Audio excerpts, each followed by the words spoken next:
Well, there's certainly a lot more to get through. There was a lot of games at the weekend, wasn't there? A hell of a lot of games. So we'll move on to Scotland and Wales to start with.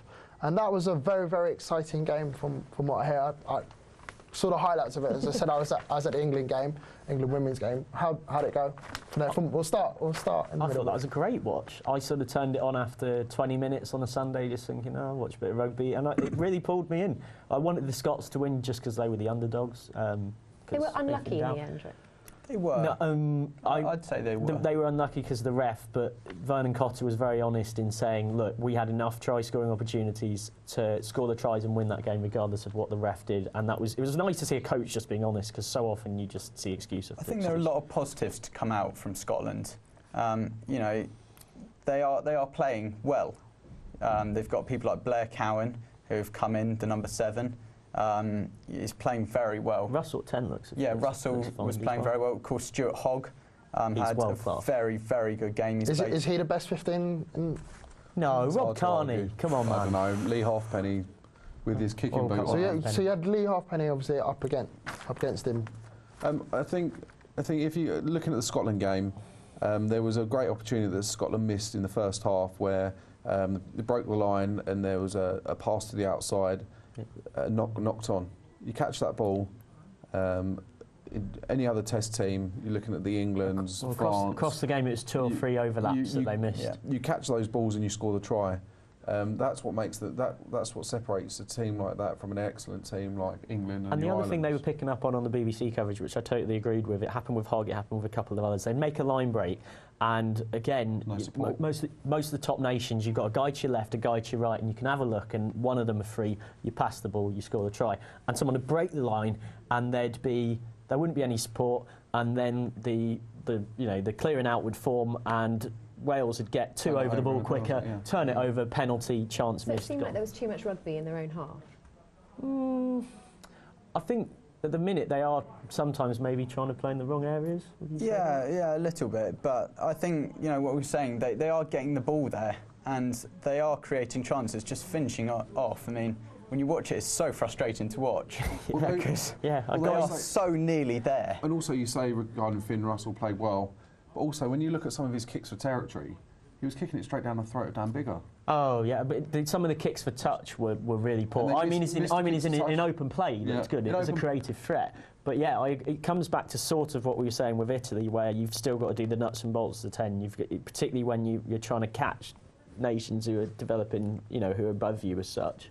You've got to kick your goals. And the miss, how many did he miss for touch? Did he miss 2 kicks for line-ups? There was a few. You look at players like Halfpenny, who would, if he's kicking for territory, he finds gaps, finds spaces, he finds touch, and then is over the tops.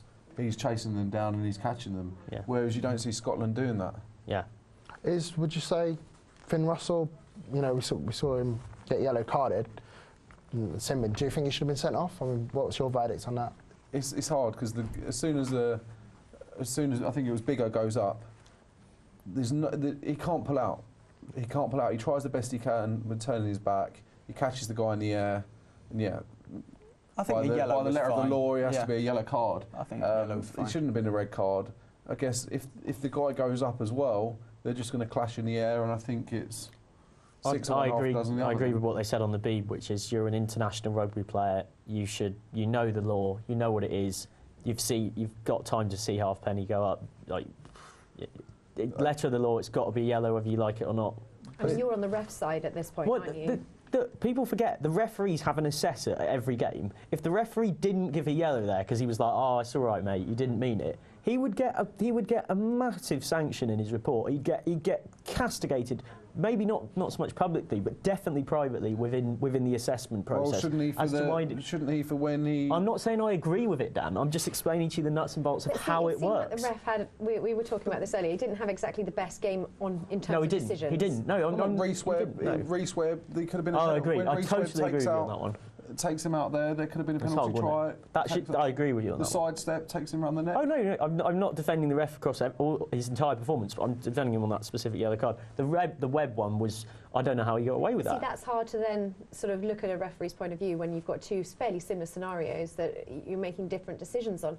So we looked in the papers earlier, didn't we? And there was this talk of new technology coming into the game. What difference will that make? Does this help a referee out in that situation? I think the video referee's plenty. Yeah. Saying that, You don't want to overcomplicate it. I don't. Someone was saying Hawkeye. I don't really.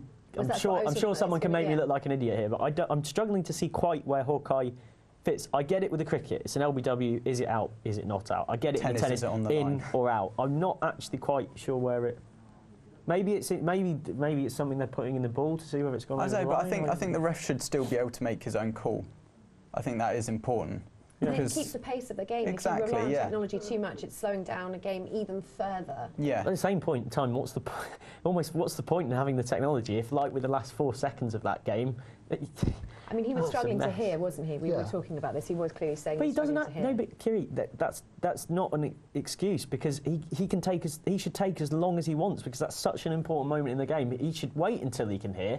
Go to the TMO, say what was the time when that ball went over the post, and the TMO goes 79.56. Okay, we're going back So 4 why seconds. didn't he then? You're saying that's a clear. I Why wish didn't he? I knew. then you could His say you told me his Finn- linesman told him time off. No, he was the TMO. Touch judge told him it was time off. He You've was got to looking rely at the on touch people judge. around Yeah. you as well, Agreed, but haven't you've you? got the technology, so why not use it? Why That not? could be the difference between Scotland getting the wooden spoon and not. But then Yeah. you can also see, like, why didn't Finn Russell just take a drop kick? He Yeah, took Finn Russell so took long. 45 and the other But thing as you is, said, it was an important moment. You But know? he still got the. But he still made the kick within time. yeah, it's true. Yeah, And The yeah, other but thing, then the if, other if guy, I'd him, I'd put my I thought that on the Beeb they were unfair on Russell because they had a real go at Russell. They didn't have a go at the plonker who scored the try because he scored the try. That's the first No, time I've heard plonker in about 20 years. But he scored the try on 79.20, I believe it was. And then, once he'd scored the try, he went and grabbed the Welsh guy who he was around. He clearly they'd been having a real feud through Well, the it's game. Jim Hamilton And as it was well, Hamilton, who, yeah, you know. the absolute They brute. both had a And run. they started a huge brawl that took 15 seconds until the ref actually called time off after the brawl had started. That took up another 15 seconds. Now at that point, you score a try. It's heat If of you're the the try moment. scoring team, you just run back. No, it's heat You of the run back. moment. This is heat of Yeah, the moment. This is, I know it is. How many but he's a fights has professional Jim, rugby player. How many Yeah, but fights this has Jim Hamilton had? Okay, He's so had Dan, a lot. as someone that's played in these situations, and you're saying it's heat of the moment, is it simply that? It's just. Well, the Welsh guy could have given him a dig in the ribs as he's gone over the line. And if someone digs you in the ribs in a rugby game, you're gonna grab him by the throat. and I go understand for that, but you want to win the game, don't you? More than anything else. Yeah, but the Answer red the mist question. takes over. Yeah, I know. I know, but You can't understand. Okay, You wouldn't so- understand I understand it if you were in the situation. I think we might not be able to find a suitable I know. agreement on this, so we'll agree